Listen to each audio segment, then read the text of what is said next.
Tag-ulan na naman. Ang hirap mag-drive kapag kaganyan ang itsura ng salamin natin. Ayan o. Ang hirap. Ang hirap kasi nga, parang ang labo, diba? So, ito yung ginagamit ko. Ayan. May kasama na siyang ito, panglinis.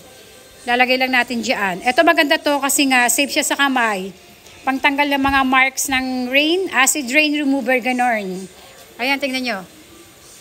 Ayan. So, tara, maglagay tayo nito. Shake muna natin maigi. Ayan, pag na-shake na, kahit walang gloves okay lang kasi nga safe to. Maglagay lang tayo dito. Yan. Ayan yung kanyang product and i-apply na natin siya dito muna sa ating tawag dito, salamin. Ayan, ganyan yung sura niyan.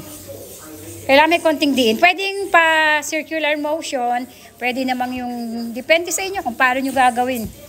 Basta mahalaga, mawala yung marks ng acid rain. Ayan. Maganda to kasi para maging safe tayo.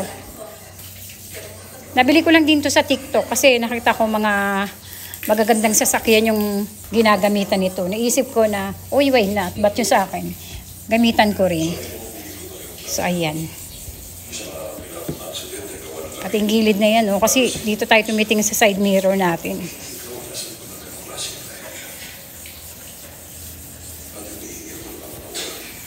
Pwede rin pa ganito.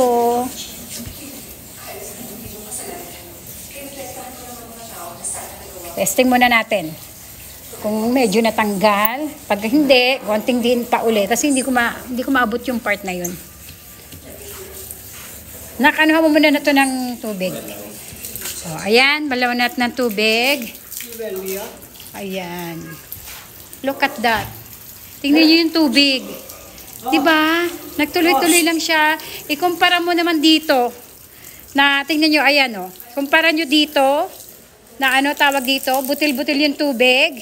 Eto. Tuloy-tuloy lang yung agos ng tubig. Tapos, tingnan nyo.